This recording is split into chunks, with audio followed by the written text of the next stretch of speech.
Tenemos que aprovechar el momento en donde los maestros tienen el problema que pagan impuestos a las ganancias. ¿Por qué dice esas cosas el presidente? ¿Por qué? ¿Cuántos maestros pagan impuestos a la ganancia? ¿Cuánto impuesto a la ganancia? Es arriba de 400.000 pesos. Sí, está por ahí. Sí. ¿Y cuánto ganan los maestros? Después averigüemos bien cuánto ganan los maestros. ¿Cuánto ganan? ¿150? No, con mucha antigüedad, doble jornada, etcétera, quizá arrimás, digamos. Tiene que ser una minoría. Es una minoría, claramente. Claro.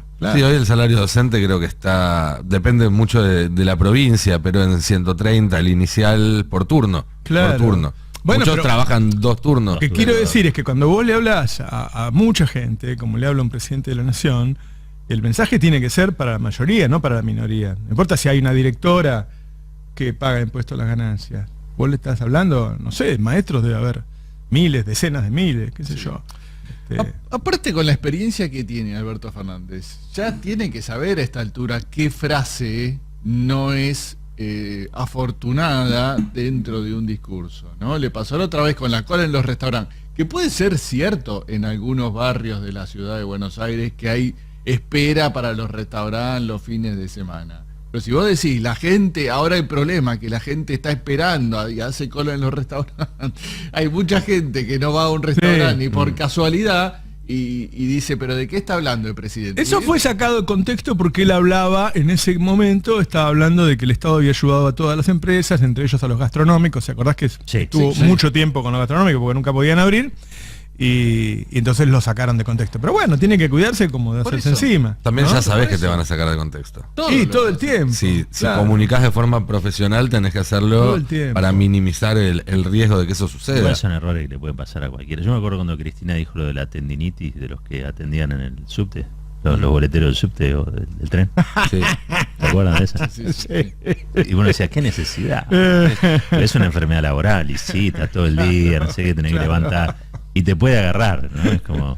Sí, son errores que le pueden pasar a cualquiera, pero que también el contexto los magnifica a veces. Y además, digo, cuando uno está en un proceso electoral, como está el presidente Alberto Fernández, aparentemente, no lo dijo, pero todo pareciera indicar que él se autopercibe candidato. Sí. Tenés que pensar también a quién le estás hablando. Claro. Sí, porque...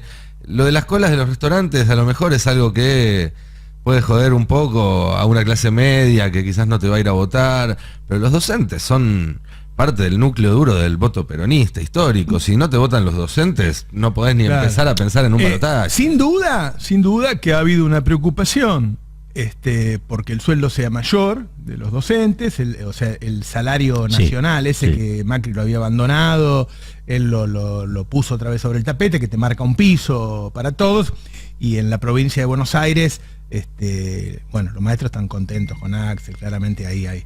Pero bueno, esas frases son acá de contexto. Digo, algunos datos económicos que me parece que, ahora que estoy leyendo a Perón, la única verdad es la realidad. Leí 100 páginas, ayer tuve 2 horas y me clavé 100 páginas porque estoy así. 100 páginas. Sí, así que voy por la mitad, justo ahora. Después voy a hacer un comentario sobre lo que me impresionó de estas 100 páginas. No, digo, a ver, la única verdad es la realidad, digo, porque salió el dato de la caída de consumo en supermercados en diciembre, hubo una caída del 5,1%. Bueno, eso no quiero decir que es jaque mate, pero es una situación, o sea, si vos a meses de una elección tenés una caída de consumo del 5%, y bueno, qué sé yo. Aparte en diciembre, o sea, de las fiestas, todo eso. Sí. Encima hubo caída de... Sí. Y la caída del salario registrado solo en diciembre fue del 1,5%. Los estatales crecieron 0,3% interanual, y el sector privado, en cambio, cayó un 2,5%. ¿El salario? El salario en diciembre. ¿Sí? Yo ayer lo escuché a Aracre, creo que hoy sale con nosotros Aracre, ¿no? Que dijo que el salario privado registrado había subido, y no es así. Tenemos unos gráficos ahí que los podemos mostrar. O sea, al que mejor le fue al privado registrado. Aún así, cayó. Si lo muestran así lo puedo leer.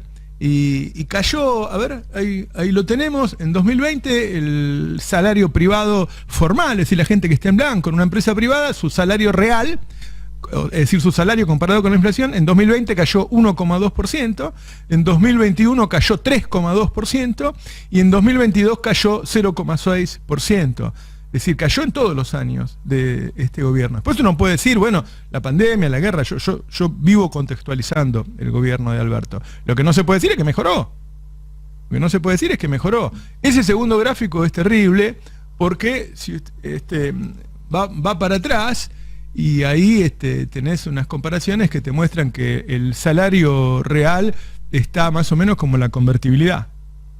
¿Se acuerdan? Sí. ¿No? Un mal momento para el salario.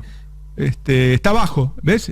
Diciembre de 2022, 194, da la serie, y diciembre de 2001, es decir, con la crisis, cuando se va de la Rúa, 199. Está abajo de cuando cae de la Rúa. No el 2001, no confundamos.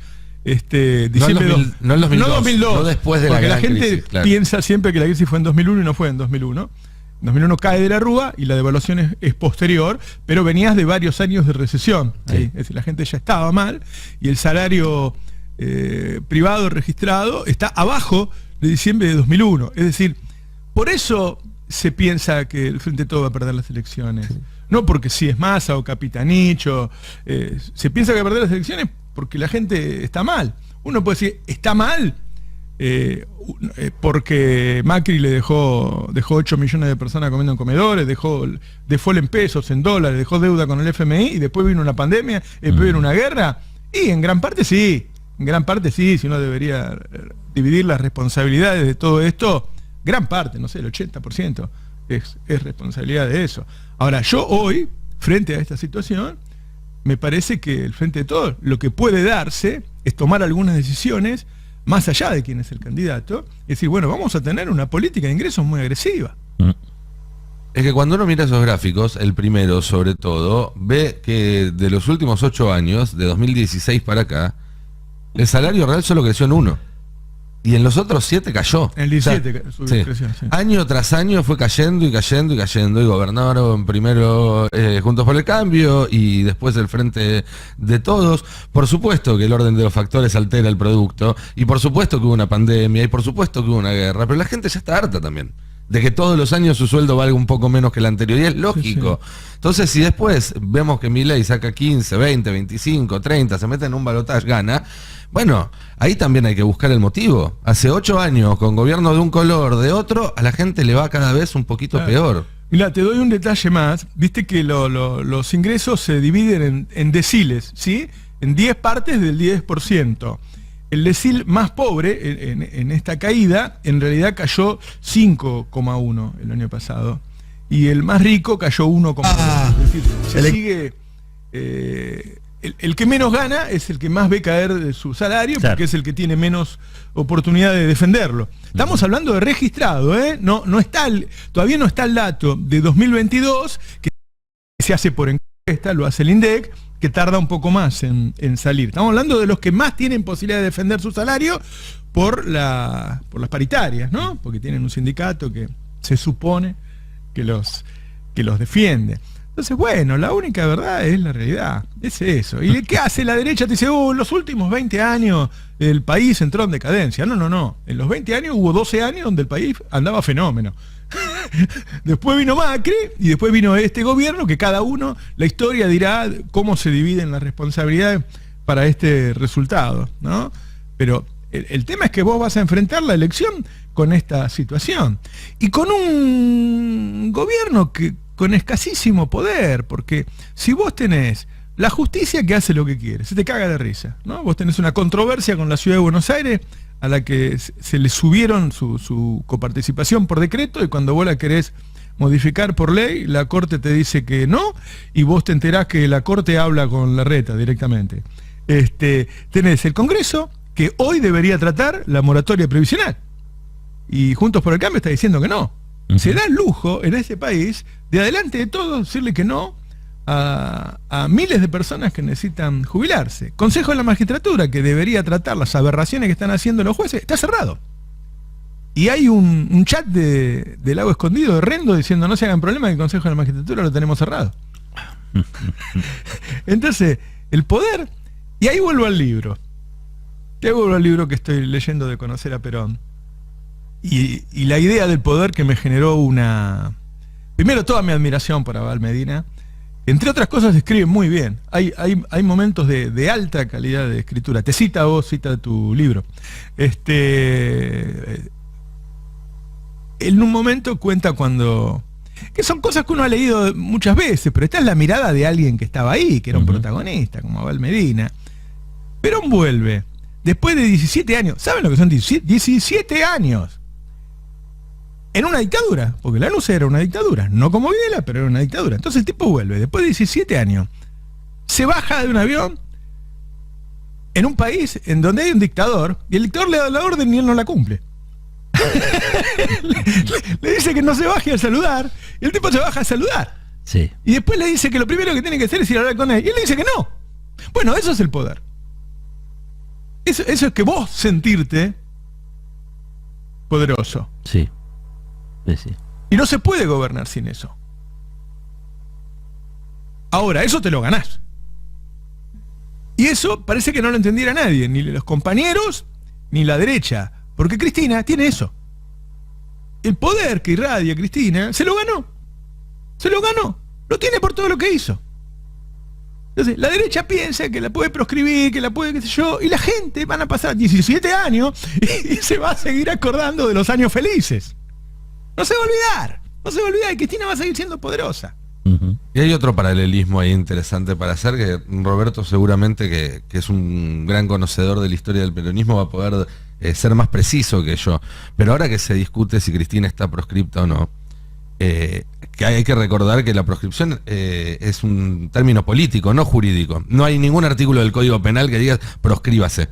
¿Sí? Claro. Lo que se dan son condiciones para que determinado candidato no pueda presentarse. Hay una excepción que es después de la Revolución Libertadora, que ahí sí había una prohibición explícita, decía Juan Domingo Perón no puede ser candidato, no se lo puede mencionar, pero después los mecanismos eran más sofisticados como lo son ahora, y en el 73, cuando Cámpora es candidato, no había nada que impidiera que Perón lo fuera, solamente que tenía que estar en el país antes de tal fecha. Sí.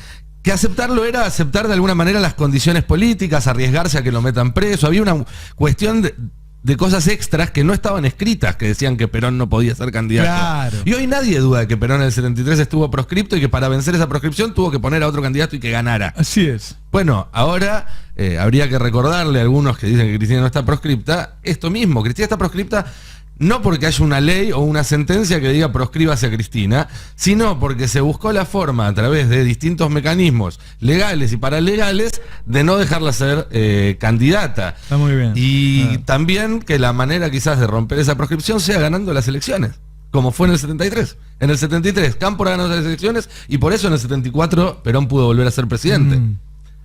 ¿Quién es Cámpora, no? ¿Quién sería Cámpora hoy? Y bueno, hay que pensar eso, hay que ver eso. O sea, es que hay algo muy interesante cuando Perón llega y vos decís, bueno, detenta ahí un poder, ¿no? Él representa una mayoría, digamos, que él se la hace sentir a la dictadura. Digamos, yo tengo representación, yo tengo legitimidad, vos sos una dictadura. Claro. Sos un dictador. Claro. Ahora, Perón podía hacer eso porque había un pueblo que quería que Perón hiciera eso, ¿no? El querer es poder. Bueno, si la gente quiere, Perón pudo. Si la gente quiso, Perón pudo. Si la gente quiere, Cristina también puede. Ahora, es un poder delegado, al fin de cuentas. Siempre es un poder delegado. No son superhéroes. Lo que sucedió allí era toda la culminación de una gran pelea que había sido la resistencia y el lucha y vuelve, ¿no? Y también, bueno, un montón de desaciertos de la dictadura en sí misma a sostener el equilibrio de fuerza. Las dictaduras no pueden durar eternamente, digamos, ¿no? No hay una dictadura que pueda durar eternamente. Siempre entran en crisis, su hegemonía entra en crisis. Y acá, bueno, con Lucha se la puso más en crisis. Habrá que ver acá quién, primero si el pueblo quiere. Y después quién podría ser, al fin de cuentas, si es que Cristina no lo puede hacer o pone en mejor condición a otro para después de algún modo ella recibir la posibilidad o crearles condiciones reales, ¿no? Condiciones de posibilidad para que ella pueda pelear por una nueva presidencia. Bueno, ahora el 11, cuando se cumpla el medio siglo de esa elección de Cámpora, se va a hacer este plenario en Avellaneda, donde, bueno, supuestamente van a hacer esa propuesta que vos reclamabas ayer, una propuesta del Frente de Todos, programática, que explicara claramente qué es lo que va a hacer el Frente de Todos frente a esta confusión, ¿no? Porque yo también preguntaba a uno de los organizadores, bueno, pero Cristina está avalando lo que está haciendo Massa. ¿Cómo es? La política de Cristina es la de Massa. Dice, no, bueno, justamente lo que tratamos de mostrar es que la política de Cristina, o la del cristinismo, la del kirchnerismo, no es la de Massa, sino que es la de esta etapa. Esa política, pero el próximo gobierno se supone que va a ir una nueva etapa donde va a quedar plasmada en esta propuesta, que veremos qué es lo que dice, pero me dijeron que un poco la base va a ser aquel documento del 17 de octubre, ¿te acordás que hablaba, bueno, una revalorización del papel del Estado, bueno, los recursos naturales, una reforma del sistema financiero, bueno, hablaba de toda una serie de cuestiones, reforma impositiva, etcétera, etcétera, que va a estar en esta nueva propuesta que va a ser importante, ¿no? Supuestamente cualquier candidato, sea Cristina o el que ella decide, esa va a ser la propuesta. O sea que si vas a leer, viste que dicen que el camino al infierno está empedrado de buenas intenciones. Si vas a leer el programa del frente que llevó a Menem a la presidencia, no ni me acuerdo cómo se llamaba en ese tiempo. ¿No era Revolución Productiva y Salariazo? Esas eran las dos consignas, digamos, ¿no? Pero si vas a ver el programa por escrito, era un Frente de Liberación. Claro. ¿No? Fresculi. ¿No era? No, eso fue en los 70. Sí, pero creo que lo había retomado Frescupo, bueno. Creo que fue Frescupo, o algo por el estilo. Pero fue todo lo contrario. O sea, no era un Frente de Liberación, finalmente termina siendo un frente de la dependencia, ¿no? Porque nos hizo más dependiente del Fondo Monetario, nos hizo más dependiente de la red externa, nos hizo toda una serie, nos hizo más colonia, podemos decir. Bien. Con lo cual, digamos, yo entiendo que algo tiene que estar plasmado. Uno tiene que saber al menos cuál es el contrato que se cumple, cuál es el contrato que se rompe, ¿no? Claro. Siempre es mejor dejar documentado eso. Pero en el fondo, lo que vaya a hacer un gobierno tiene mucho que ver con la circunstancia que le toca. Y la circunstancia actual, la pregunta es si te deja margen para seguir haciendo un ajuste, como viene haciendo Massa, o si necesitas un shock distributivo para ganar la elección. Sí, pero creo que no pasa solamente por una declaración de intenciones, más allá de que es cierto, de que después, una vez que se gana, se puede romper el contrato electoral. Creo que en este contexto del Frente de Todos también puede ser una especie de estructura que sirva para contener durante la interna y después de la interna, sí. Digamos, ¿no? Decir, bueno, nos ponemos de acuerdo en ciertas cosas y lo que en todo caso discutimos es el intérprete. No vamos a una interna entre dos modelos tan distintos que el que pierda se vea tentado de acompañar otra cosa en la general. ¿No? Me parece que en ese sentido, acordar una serie de puntos puede servir para darle potencia al Frente de Todos, o por lo menos evitar que la vaya perdiendo, que se vaya diluyendo en una interna demasiado amplia. Eso se define siempre por las afinidades conducentes. Mira, Cristina y la CGT tienen un montón de cosas para ponerse de acuerdo. Yo te diría que hay un 90% de cosas en las que se ponen de acuerdo y un 10% que no. Pero no hay afinidad entre la CGT y Cristina, no hay afinidad entre Cristina y la CGT. Por lo tanto, digamos... Bueno, la CGT hace rato que apuesta al fin del kirchnerismo. O sea, ¿no? A la CGT le molesta la conducción peronista claro, de Cristina. Tiene tanto problema con ella como tiene la derecha con por eso, ella. pero si se van o no del frente de una paso, no tendría tanto que ver con el programa, sino con el estilo, las formas de conducción o los caprichos. Porque la verdad que yo creo que cuando vos ves la conducción de la CGT te das cuenta que hay una misoginia bastante grande, y creo que eso se proyecta también a la cuestión de Cristina, ¿no? De la relación con Cristina. No le gusta que taconee, no le gusta que le orden, no le gusta que les cuestione esas cosas. Vos pensás que son tipos que están hace 150.000 años cada uno en la poltrona del sindicato. Sí. No sé cómo será en la vida privada, yo en eso no me meto, pero que venga alguien y una mujer y les diga, no, vos estás haciendo esto tal cosa, ustedes tienen que hacer tal otra, no les gusta nada. Siempre ha sido un gran problema. La señora le decía, ¿no? Ajá. La señora. Sí. Andrea Rodríguez dice, no, la señora. Y la ven como un problema, no ven un problema la baja salarial, no ven con un problema. Claro. No, pero además... Lo ven a ella como un problema. Vos haces mención a alguien que si viene Macri no tiene problemas. En cambio, hay otros sindicalistas, o sea, cualquier persona que se resista al proyecto de Macri tiene problemas, tenemos, ¿no? Cualquiera que es funcional no los tiene. Entonces él se siente más cómodo con Macri que con Cristina. ¿De verdad? Sí. O sea, hubo mucha gente, nosotros publicamos con Ari Lijalad y Franco Mirraji las visitas a Olivos que recibió Macri.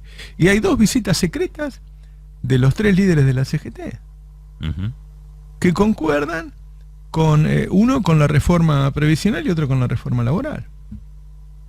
Entonces, bueno, eso es parte. Yo creo que si el país estuviera realmente dividido en 2, blanco y negro, y uno fuera la gente de Juntos por el Cambio y otro el peronismo, no estaríamos viviendo esto. Yo creo que el lofer sucede en tanto y en cuanto hay complicidad de parte del peronismo para que suceda. Hay una parte del peronismo que es funcional a lo que está ocurriendo. En algunos casos han cambiado, algunos que eran funcionales hoy no lo son, en otros al revés, pero con todo el peronismo unido bajo la defensa. Yo digo, no lo sumo de ninguna manera a Aníbal con esto, yo creo que se está equivocando en lo que está diciendo. Pero cuando vos pones en duda si está proscripto o no está proscripto, estás cruzando la línea que no debes cruzar. Si estás en una interna en este momento, que es legítimo que lo haya, yo nunca deslegitimé a la gente que intenta en el ámbito del peronismo ir a una paso con Cristina, la gana, la pierde, qué sé yo. No tengo problema ni con Randazzo, ni con... Sinceramente eso no me parece ningún pecado ir a una interna. Ahora, si vos pones en duda que está proscripta, estás cruzando una línea histórica, ¿no? En donde lo que decís es, bueno, a los peronistas nos pueden hacer lo que quieren, total, nosotros nos abrimos y dejamos atrás al que están apretando, ¿no? Que, digo, han dejado atrás a Debido. Es un caso que yo siempre pongo porque el tipo no tenía ni siquiera un fallo de primera instancia y le sacaron los fueros, ¿no? Fue preso porque le soltaron la mano. Pero vos hablabas del libro hoy, Perón cuando llega, bueno, había habido un periodo de 17 años ahí, que fue el periodo de la proscripción, donde hubo muchos intentos de crear un neoperonismo. Ese neoperonismo era un peronismo sin Perón. Lo que molestaba era la conducción de Perón. Claro. Claro. Y lo que les gustaba eran los votos de Perón. Claro. Entonces, yo creo que también a veces hay al interior del peronismo, digamos, una cuestión de generar un nuevo peronismo sin Cristina en la conducción, o un nuevo kirchnerismo, incluso te diría, sin Cristina en la conducción. Lo cual es un problema porque el peronismo tiene líderes carismáticos y generalmente estas cosas las intentan tipos que no tienen ningún carisma. Claro, claro. Pero están convencidos de que la historia les dijo que son ellos. Y también están los radicales, ¿no? Que tienen esa imagen republicana, qué sé yo, que en el libro está también, que Perón se abraza con Balbín, lo va a ver a la casa de Gaspar Campos, qué sé yo, pero cuando van a comer al restaurante, Perón espera Perón espera que diga, bueno, nosotros ahora no vamos a permitir que haya una elección con usted proscripto. Y pide, viste como era él, maneja, lo opera para que el tipo diga eso. El tipo no dice nada. O sea, nos queremos, nos abrazamos, vamos a morfar, pero yo voy a ir a una elección, o sea, Balbín, y vos vas a estar proscripto. Me pasa que Perón lo había metido preso a Balbín. Bueno. Así que por eso, ¿qué sé yo? Esas cosas no hay que hacerlas. Yo creo que en política no hay que hacerlas. Yo no iría a una elección con alguien proscripto, sinceramente. No, claro. No. Pero era Balbín. Por eso que Perón le ofrece, o por lo menos le sugiere, hacer un frente de salvación nacional. Yo no me acuerdo exactamente la definición, pero que Balbín ocupara la vicepresidencia. Y que la fórmula fuera Perón-Balbín, para que quedara muy claro dejar atrás la dictadura, los procesos abiertos en los últimos 18 años, digamos. Y Balbín se niega. Balbín no quiere. Claro.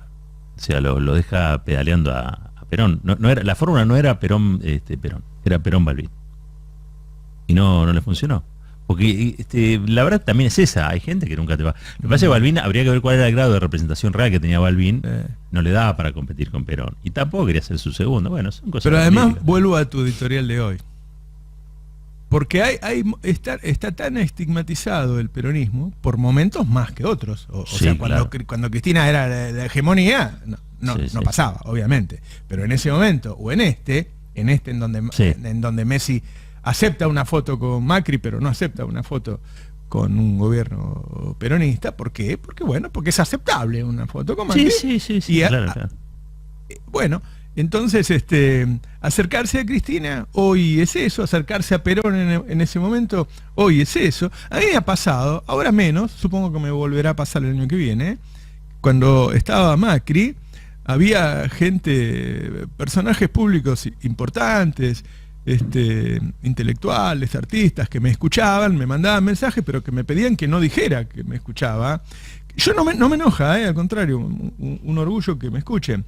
Pero que bueno, no querían aparecer en la foto conmigo. Yo siempre cuento la anécdota en C5N que gana Macri y estamos por salir al aire con un periodista, uno parado al lado del otro, y viste que habla uno, después habla el otro. Vos terminás de hablar, mirás a tu compañero, hola Jorge, y ahí habla Jorge.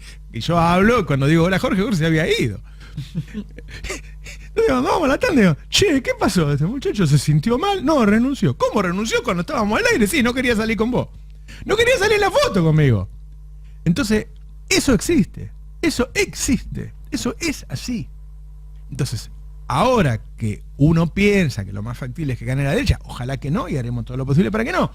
Entonces hay un montón que, ¿para qué se van a acercar a la Mancha Venenosa?